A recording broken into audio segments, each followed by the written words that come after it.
यदि आपने फिल्म नहीं देखी तो पहले देख लें।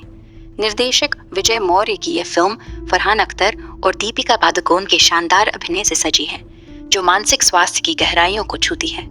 नीचे हर प्रमुख बिंदु पर कहानी को विस्तार से लेकिन संक्षिप्त रूप से समझाया गया है, ताकि थ्रिलर का रोमांच बरकरार रहे।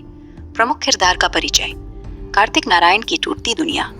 फिल्म का केंद्रीय पात्र कार्तिक नारायण फरहान अख्तर एक अंतर्मुखी और आत्मविश्वासहीन युवक है। बचपन में उसके बड़े भाई कुमार की क्रूरता ने उसके मन को गहरे घाव दिए थे। एक दुखद दुर्घटना में भाई कुएं में गिरकर मर जाता है और कार्तिक खुद को इस मौत का दोषी मान लेता है। ये अपराध बोध उसकी जिंदगी का एक स्थायी बोझ बन जाता है, जो उसे लगातार मानसिक तनाव में धकेलता रहता है। कार्तिक की दुनिया सिमटती हुई है, नौकरी, अकेलापन और दबी हुई इच्छाएं। शुरुआती जीवन और दैनिक संघर्ष। एक हारते हुए योद्धा की कहानी। कार्तिक एक कंस्ट्रक्शन कंपनी में मामूली पद पर काम करता है, जहां उसके क्रिएटिव आइडियाज का श्रेय हमेशा सहकर्मी चुरा लेते हैं। उसका क्रूर बॉस उसे सार्वजनिक रूप से अपमानित करता है, जो उसके आत्मसम्मान को चूर चूर कर देता है। इसी बीच वो अपनी सहकर्मी सोनाली दीपिका पादुकोण से गहरा प्रेम करता है। वो एक जीवंत, आत्मविश्वासी लड़की है, जो कार्तिक के विपरीत सबकी चहेती है, लेकिन कार्तिक की हिचकिचाहट उसे शब्दों तक नहीं पहुंचने देती। वो बस दूर से तड़पता रहता है। ये दृश्य फिल्म के शुरुआती थ्रिल को स्थापित करते हैं। एक सामान्य जीवन की सतह के नीचे छिपा अंधकार, आत्महत्या का प्रयास और रहस्यमय कॉल। मोड़ की शुरुआत। लगातार अपमान और अलगाव से तंग आकर कार्तिक एक रात आत्महत्या की कोशिश करता है, लेकिन ठीक उसी पल सुबह 5 बजे एक रहस्यमय फोन कॉल आता है। कॉलर खुद को कार्तिक ही बताता है और वादा करता है, मैं तेरी जिंदगी बदल दूंगा। ये कॉल न केवल उसे रोक लेती है, बल्कि एक नई शुरुआत का संकेत देती है। कॉलर की आवाज ठंडी, आत्मविश्वासी और निर्देशात्मक है, जैसे कोई आंतरिक आवाज जो बाहर से बोल रही हो। जीवन में उछाल और सफलता। कॉलर का जादू। कॉलर के सटीक निर्देशों का पालन करते हुए, जैसे बॉस को चुनौती देना या सोनाली से बात शुरू करना, कार्तिक धीरे धीरे बदलता है। वो आत्मविश्वास से भर जाता है। प्रमोशन मिलता है, सहकर्मी उसका सम्मान करने लगते हैं और सोनाली के साथ रोमांस पनपता है।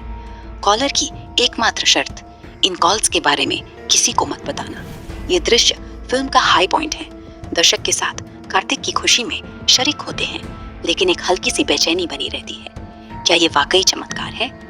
संकट की घाटी, विश्वासघात और पतन। सब कुछ सही चल रहा होता है तो कार्तिक अपना राज खोल देता है।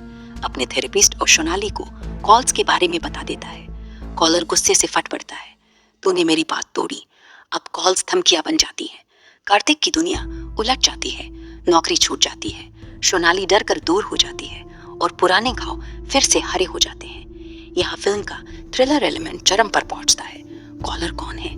क्या ये कोई स्टॉकर है या कुछ और गहरा?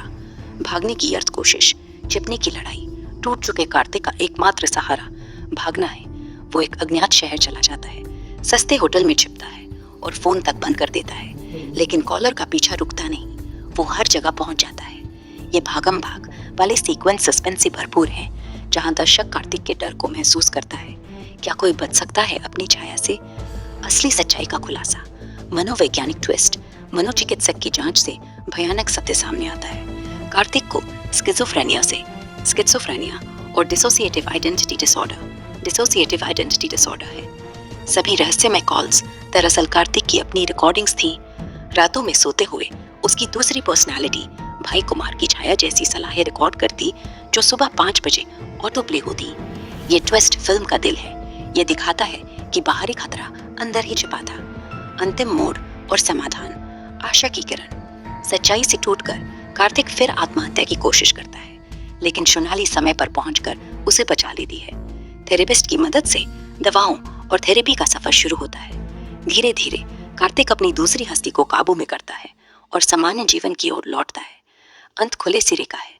सोनाली के साथ एक नई शुरुआत, लेकिन मानसिक स्वास्थ्य की लड़ाई का संदेश स्पष्ट। ये कभी खत्म नहीं होती। थीम्स और संदेश। गहराई से प्रेरणा। फिल्म मानसिक स्वास्थ्य की जटिलताओं, आत्मस्वीकृति और पुनरुद्धार पर केंद्रित है। ये बताती है कि अपराध बोध और अलगाव कैसे एक व्यक्ति को खोखला कर देते हैं, लेकिन सही सपोर्ट, चाहे थेरेपी हो या प्रियजन, से कोई भी उबर सकता है। मिस्ट्री, सस्पेंस और इमोशनल ड्रामा का ये मिश्रण न केवल मनोरंजन करता है बल्कि समाज को मानसिक बीमारियों के प्रति संवेदनशील बनाता है। IMDb पर 7.19 रेटिंग वाली ये फिल्म आज भी प्रासंगिक लगती है।